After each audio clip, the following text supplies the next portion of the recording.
Gynaecology డాక్టర్లు అంటే చాలా సున్నితం.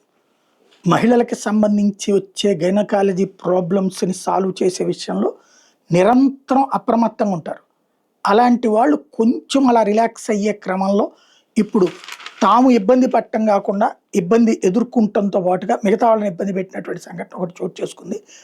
ఏదైతే ఒంగోలులో 2 రోజులుగా గైనకాలజిస్టుల రాష్ట్ర స్థాయి వార్షిక సదస్సు జరుగుతుంది. పాండిచ్చేరిలో పీజీ చేస్తున్న నగరానికి చెందినటువంటి డాక్టర్ మేఘ ఈ సదస్సులో పాల్గొనడానికి ఒంగోలు వచ్చారు.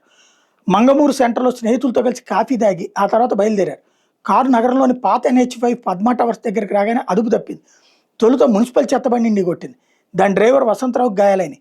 అప్పటికి మేఘ వాహనాన్ని నియంత్రించలేకపోవడంతో కారు సైకిల్ మీద వెళ్తున్నటువంటి ఏఆర్ కానిస్టేబుల్ సురభి మరియదాస్ 32 ఏళ్లను వెనక నుంచి ఢీకొట్టింది. తలకు బలమైన గాయం కావడంతో తీవ్ర రక్తస్రావమై కానిస్టేబుల్ అక్కడికక్కడే మృతి చెందాడు. బలికొరపు మండలం కుకట్లపల్లికి చెందిన గ్రామానికి చెందిన మరీదాస్ ఒంగోలు జిల్లా సాయుధ రిజర్వ్ డిఆర్లో ఏఆర్ కానిస్టేబుల్గా ఉద్యోగం చేస్తున్నాడు. రోల్ కాల్కి హాజరయ్యేందుకు వెళ్తుండగా ఈ ప్రమాదంలో మరణించారు. అతని భార్య భారతి 2 పిల్లలు ఉన్నారు. అయినా ఆగని కారు అయితే ఈ ప్రమాదం తర్వాత కూడా కారు ఆగలేదు. మోటార్ బైక్ మీద చర్చికి వెళ్తున్న కొప్పేలు రామ్మోహన్ రావు కూడా ఢీకొట్టింది.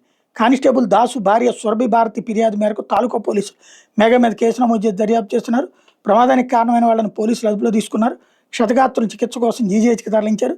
కారులో మరో 2 లేడీ డాక్టర్లు కూడా ఉన్నట్టు సమాచారం. ఎస్పీ కార్యాలయానికి కూతవేటు దూరంలో ఈ ప్రమాదం జరిగింది. కొద్ది రోజుల క్రితం ఇదే తరహాలో వేగంగా వస్తున్న కారు ఢీకొన్న దుర్ఘటనలో 2 మహిళలు మృత్యువాత పడ్డారు.